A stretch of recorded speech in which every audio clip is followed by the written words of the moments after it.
Not in a good position. You don't have the in cards right now.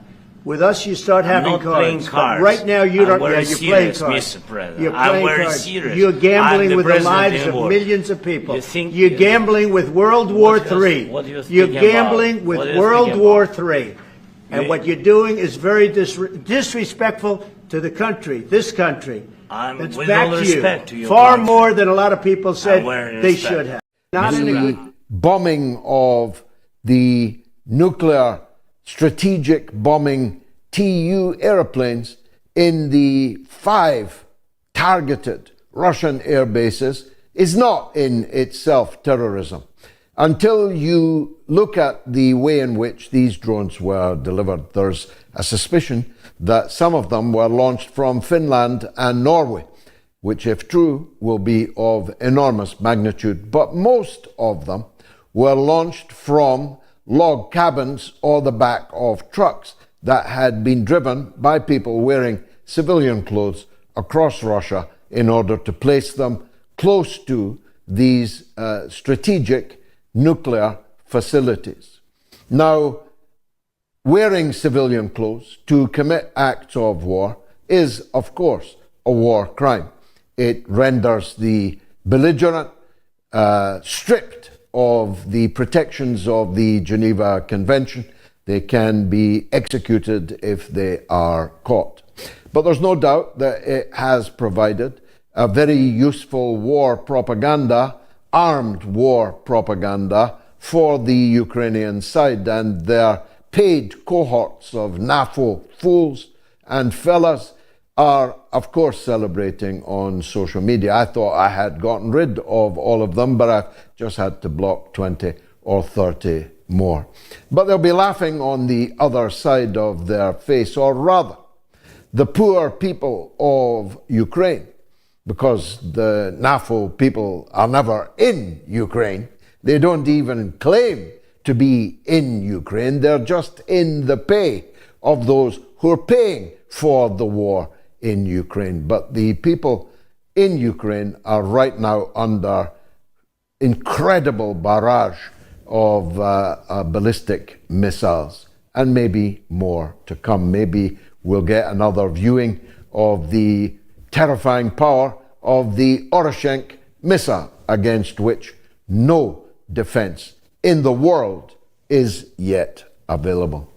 The response to what happened today, when 4 nuclear bombers were set on fire, presumed destroyed, definitely an insurance write-off, is good propaganda, but of course it will change nothing in the course of the war. Russia has thousands of bombers, and it has thousands and thousands of very powerful weapons, including, of course, 1,500 operational nuclear missiles. It has battlefield nuclear weapons. It has the Oroshenk, and it has in total more than 4,500 nuclear bombs. I'm making these points not out of any love of war pornography, for I have none. That is not an affliction I have ever had. I've been in too many war zones for that. But to make the next point that I want to express, if anybody destroyed 4 United States Air Force nuclear bombers, what do you think would be the result? What do you think the United States would do to any country, any belligerent that broke the nuclear threshold, broached the inner sanctum of the nuclear doctrine of the United States of America? You just have to ask yourself that question, and you already know the answer. People dressed as civilians, as terrorist belligerents, to fire drones at your nuclear task force is, of course, a spear at the heart of the Russian Federation. It is actually, I hate to use the word because it has real implications. It is an existential threat to the Russian Federation, because the Russian Federation's nuclear doctrine says that it is. Any attack on our strategic forces will be opening the attacker up to a strategic response. Any country with nuclear weapons has that in their nuclear doctrine. Because once the parity of nuclear force is broken on one side, the opportunity for others to existentially destroy that nuclear power is obviously there. So the impact on the talks tomorrow in Istanbul, you don't need to be Einstein to work them out. Here's my best guess. It is only a guess. It might be that Putin's strategic patience will endure, although I doubt it. But it could happen.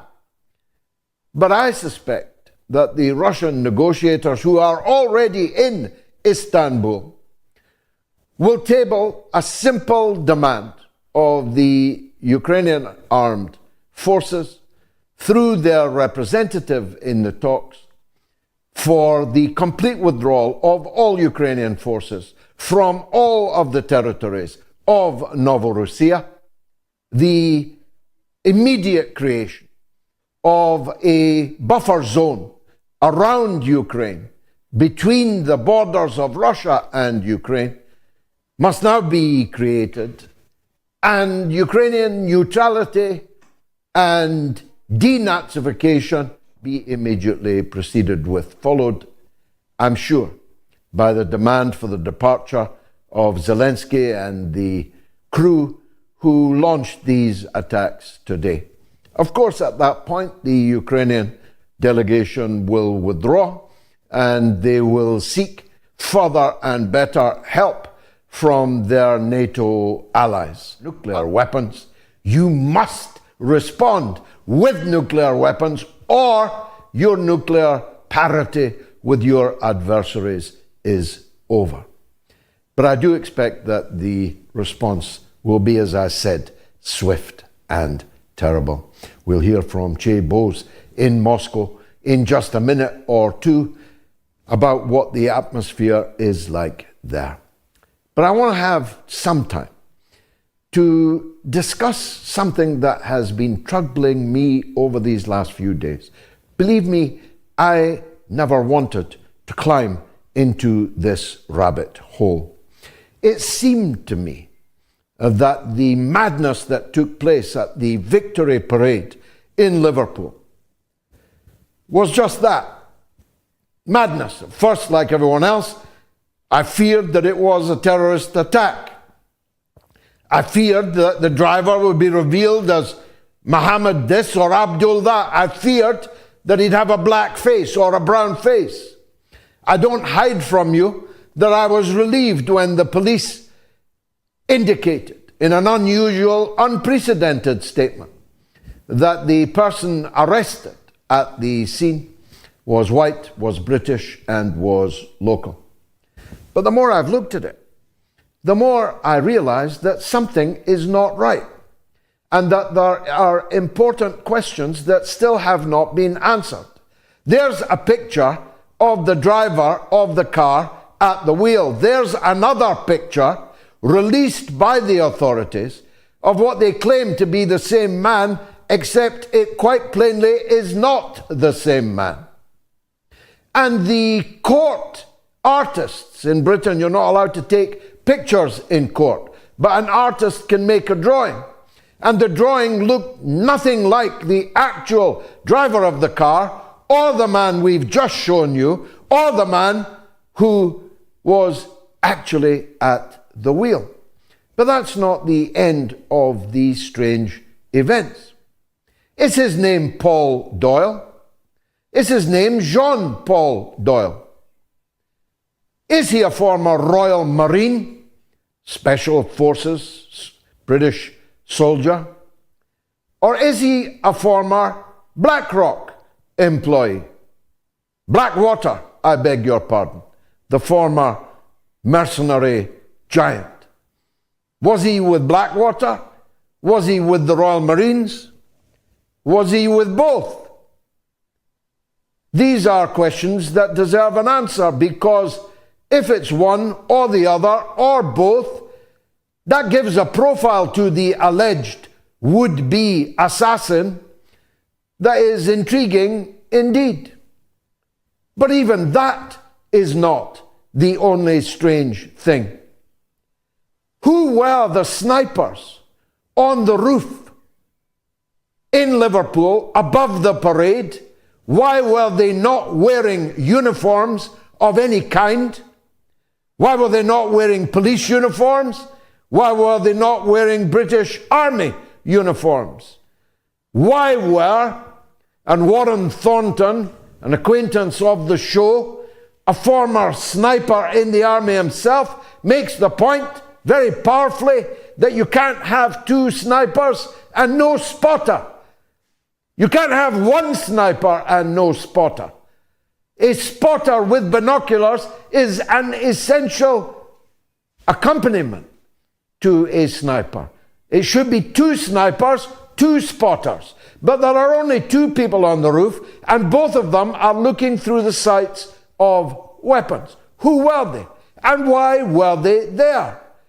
Is it normal in Britain for a football victory parade to be overlooked by armed snipers without uniforms? And lastly, why did Grok try to tell us that that picture we've just shown you was in fact not in Liverpool, but in London, and years old from the siege of the Iranian embassy?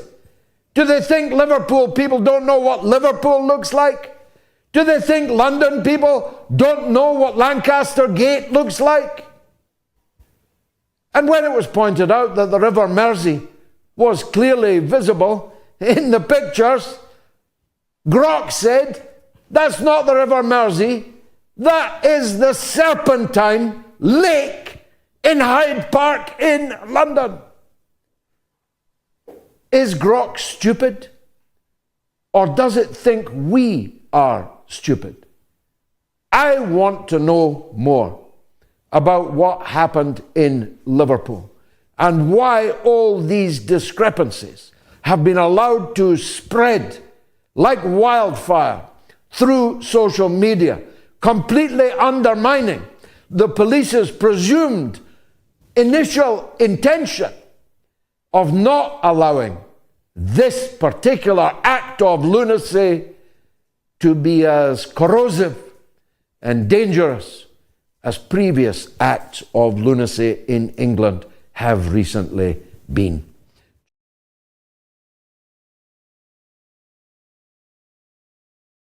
He's postponing 50% tariffs on the European Union from June 1st, and he's moved it all the way to July 9th, I should say. So the change of heart reportedly came after the president spoke with the president of the European Union Commission Sunday, and she asked for more time to negotiate a trade deal. Meanwhile, though, President Trump has turned his focus to Russia's war on Ukraine, lashing out over Russia's continued attacks on Ukraine. President Trump posting on social media that Vladimir Putin has, quote, gone absolutely crazy. This comes less than a week after the two leaders spoke for 2 hours in an effort to move toward peace negotiations. I'm not happy with what Putin's doing. He's killing a lot of people. We're in the middle of talking and he's shooting rockets into Kiev and other cities. I don't like it at all. Comments came after a deadly Russian drone barrage over the weekend and following a massive prisoner swap between Russia and Ukraine. President Trump also railed against Ukraine's President Volodymyr Zelensky's rhetoric, saying, quote, everything out of his mouth causes problems.